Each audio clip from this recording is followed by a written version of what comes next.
Well, it's been nearly 8 months since Midtown's Roosevelt Hotel, which had closed in 2020, was reopened by the city as an asylum seeker arrival center. Since then, thousands of migrants have passed through the doors.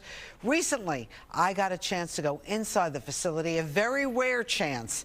And then I sat down with Mayor Adams and other officials about how the city is grappling with this unprecedented crisis. Welcome to the New York City Arrival Center. All asylum seekers coming into New York City each day will come through that same doorway there. And how many people have you processed so far since it began in 2021? At the New York City Arrival Center here, we've registered more than 70,000 asylum seekers since we opened this site in May of this past year. It doesn't seem that busy today. Is this what it normally looks like, or do you usually have a lot more people sitting in that waiting room? Yeah, the arrival center gets busier as the day goes on. The Roosevelt Hotel has become a symbol, and depending on who you talk to, it's debatable whether it's a hopeful symbol. Outside, mopeds and motorcycles line the sidewalk, the unspoken side hustle of working food deliveries while awaiting shelter. Dr. Ted Long is helping with the processing of migrants, and he gave me a rare tour inside the hotel. So how often, when you give these migrants a choice to go to somewhere else, do they take you up on that offer? 1 out of every 4 that enters that front door will leave within 24 hours because with our help, we've enabled them to complete their journey, whether that's finding and staying with friends and family in New York City or finding and staying with friends and family in another city across the country. Will help them to get there. So this is our cafeteria. We had this initial issue of how do we create a meal that would be what somebody would want if you're coming from Venezuela, Senegal, or the Ukraine? That's what we've heard. Sometimes they don't like the food that you're serving because they're not accustomed to it. Exactly. So we did a survey of everybody. Everybody disliked the same meal and the most popular meal. Which was that? What's the least what would liked? You think? The least liked and the most liked. The least liked was roast beef. Nobody likes roast beef. And the most liked genre of food? Pizza. Italian food. Very good. That's perfect. We win. Manuel Castro, the commissioner of the city's immigrant affairs, is trying to acclimate the migrants, but at the same time, he's frustrated too. Do you see it getting any quieter? Are people dissipating? Are they still coming to our city? Look, we've said this time and time again, this is not sustainable. We had to do this because it's an emergency. I mean, a lot of people are coming in that have no idea what's going on. They were just giving a bus ticket to come here or a plane ticket to come here, and then they don't know where else to go. You talk about that you came here as a young child, your family migrated here.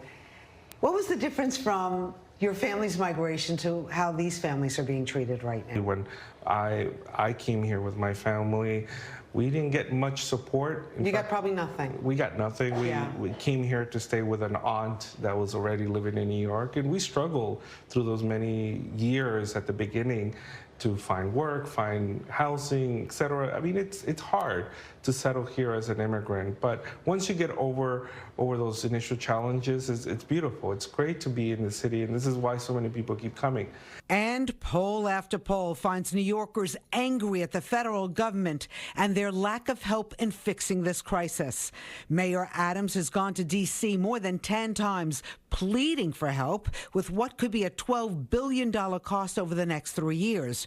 Right now, New York City is on its own, running out of money and out of room. We're getting close to anywhere from 2,500 to peaking at 4,000 a week.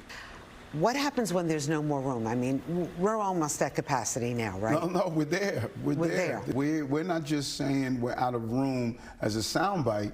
We're out of room, literally. People are going to be eventually sleeping on the streets. Okay, what would it take for you to close the front door? I don't have the authorization to tell people they can't come into New York City. Why not? It's against the law. It's against the law. But everybody keeps talking about sanctuary city, that we're not using it the way that it was originally intended. And I agree. We cannot by law tell someone if they come into the city, you can't come into the city. We can't even turn them over to ICE. I know, we see that. There are crimes that are going on in the city that are migrant related, and there's no talk about that at all. Why not? Why can't the NYPD notify ICE? The law states that we cannot notify ICE. I cannot break the law and enforce the law. So what I think I'm confused about is, you know, migrants have come to our city for years and years, decades, but they were not given a hotel room. They were not given food, clothing, cell phones, health insurance. Stop it. Why can't you stop it? We have never witnessed this level of migration in this hemisphere. Europe was dealing with this. But with the destabilization of Venezuela, we've never witnessed before. 7.5 million people in this hemisphere. So we are being inundated. And we have now moved into another phase of saying all of those services that you're talking about, that we're down to food, shelter, clothing. That's it.